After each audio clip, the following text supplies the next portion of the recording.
The first news today that almost 100,000 would-be asylum seekers who've made their applications to stay in Australia but have been rejected are yet to be deported amid warnings Australia could face its own US-style undocumented migration crisis. The figure includes over 43,000 people who are challenging their rejections and are in a subsequent legal holding pattern. Joining me now to discuss this and also that pandemic treaty, Liberal Senator for South Australia, Alex Antic. Well, we're on the verge, they say, Alex, of a migration crisis, but of our own making. And it's not by boat this time. People are coming here legally, legitimately with visas. They're trying out the protection route. They're being rejected, but we're not able to send them home. No, Peter, and that is the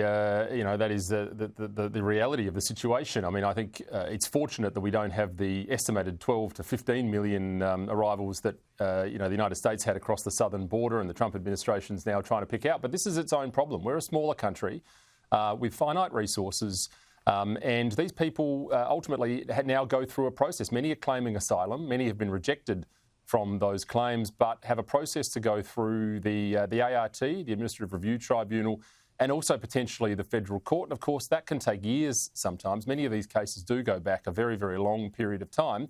But this is part of a broader problem that this government has with the migration issue and the asylum seeker issue generally.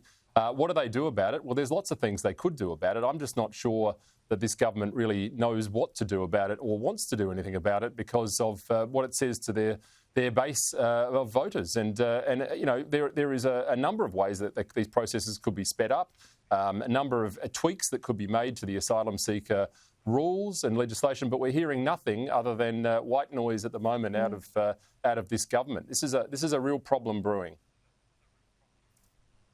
I'll make the point too, unlike the floods of migrants across the southern border of the United States, we're giving people legal support, we give them housing, we give them welfare, we give them access to Medicare. Any wonder 100,000 odd don't want to go home. But I'll also make the point, I was critical of your side of politics at the top of the show though, Alex, because there was a little bit of noise last year about the high migration numbers. There was not much about Big Australia in the election campaign, and this was not campaigned on either. I mean, if you guys aren't out there making the case that we should bring in a law, you get one review of the decision, that's it. If not, you're out. Or my view too, that we should not be giving anyone a visa to come from a country that if we had to send them back, like Iran, that would refuse to take them back. If you're not out there making the case for these big, tough changes to the way we do business, that 100,000 will be 200,000 by this time next year and continue to grow. Yeah, look, I mean, I think that's right. This is a massive issue. We saw that on the ground in the election campaign, just the issue of overall migration. I think there were 1.4, 1.5 million people that were let in the last 3 years, and we assume that it's going to be a similar sort of number this time round. But this is the sort of stuff that also frustrates Australians. Remember, you're absolutely right. We're living through a housing crisis. There are young people under 40 that are effectively priced out of the housing market. This is a country in decline, frankly, Peter. I think on a range of levels, yes, there are issues which are not being addressed. This is the Liberal Party's job, and I totally agree with you. We need to come up with a strong answer. Yeah, there was a cracking piece by Greg Sheridan, pretty much of that vein over the weekend in The Australian, and I think, sadly, pretty much everything he outlined, as hard as it was to read, was spot on. Talk to me about this, for a better word, treaty with the World Health Organization on pandemics. I thought we weren't going to sign anything like this, and my gripe is that we must continue to have Australian sovereignty, absolutely, but we can't even have and haven't had a proper inquiry into how we handled it in Australia.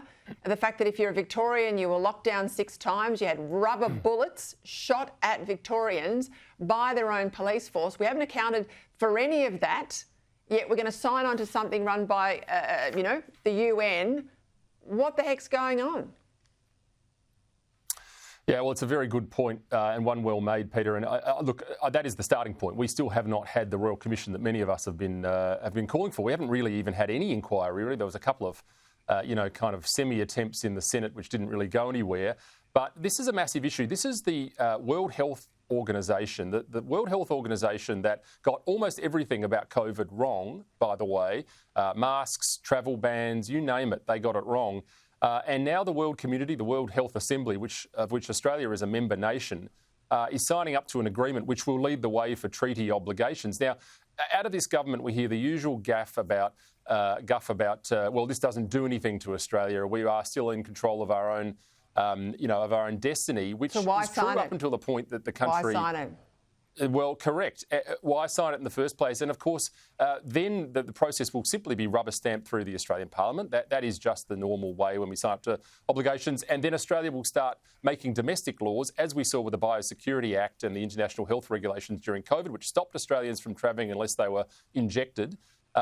This is my view is we need to get out of the World Health Organisation, full stop. That's what the Trump administration have done, and they've done it because the Trump administration's putting America first. This needs to be an Australia first agenda. If you went back into a different era and you said, I've got a deal for you, we're going to let unelected bureaucrats in a foreign country tell you how to run your pandemic. When a pandemic occurs, that's what it'll do. They'll be able to declare a pandemic, and what you do as your own sovereign nation at the time it happens, you would run from it from a mile. Why is this government going anywhere near this? We need to walk away from the World Health Organisation.